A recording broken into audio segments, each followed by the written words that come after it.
kala berdirilah dua kerajaan besar yang berada di Jawa Timur, yaitu Kerajaan Jenggala dan Kerajaan Kediri. Kerajaan Jenggala dipimpin oleh Raja Jenggala.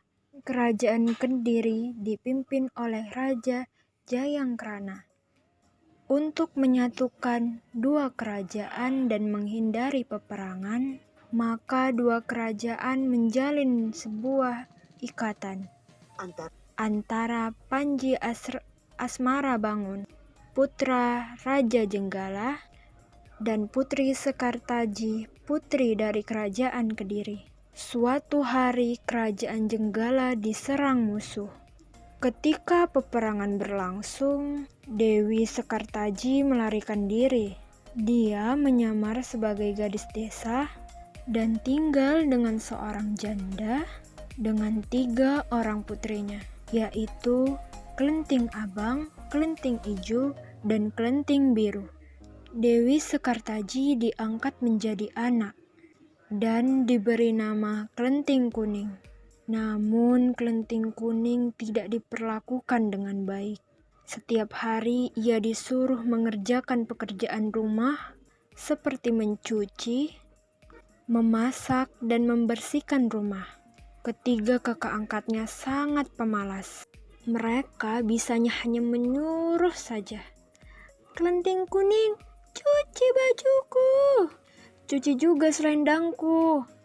Kelenting Kuning hanya bilang baik kak, hanya menuruti kakak-kakaknya. Kerajaan Jenggala kembali menjadi aman. Panji Asmarabangun telah mengalahkan musuhnya yang menyerang. Tetapi ia sedih karena Dewi Sekartaji telah meninggalkan istana. Ia pun bertekad untuk mencarinya. Ia mengarahkan pengawal untuk mencari Dewi Sekartaji. Selang beberapa waktu, seorang pengawal mengabarkan ia bertemu dengan seorang gadis yang mirip dengan Dewi Sekartaji di sebuah desa. Panji Asmarabangun berangkat menuju desa Dadakan. Desa itu berserbangan dengan di mana Dewi Kelenting Kuning tinggal. Ia tinggal dengan janda, yaitu Mbok Randa. Ia menjadi anak angkat Mbok Randa dan menyamar sebagai anak angkat Mbok Randa dan menjadi ande-ande lumut yang sedang mencari jodoh.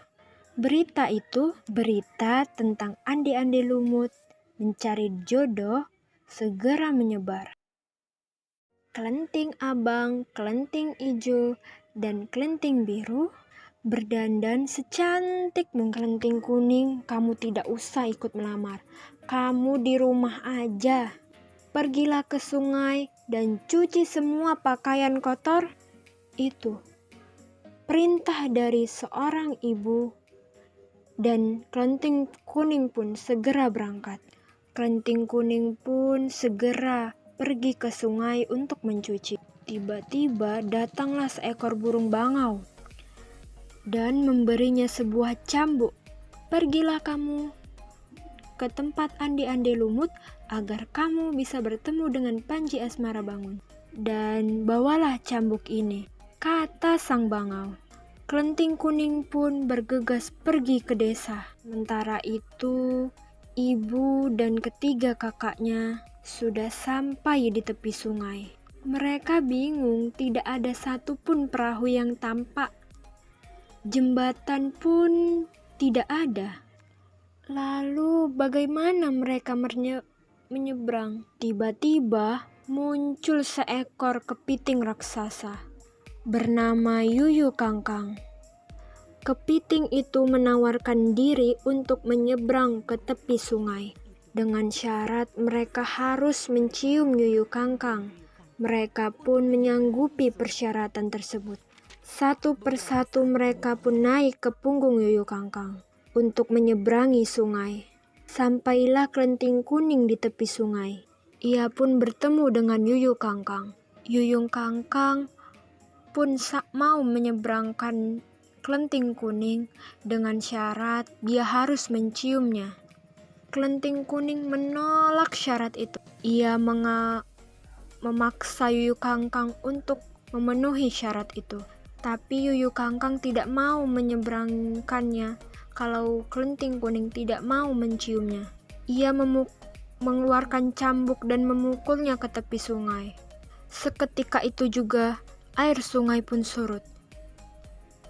Yuyu Kangkang ketakutan. Akhirnya ia mau membantu Klenting Kuning menyeberangi sungai. Ibu dan ketiga kakak angkatnya sudah sampai duluan ke rumah Mbok Randa.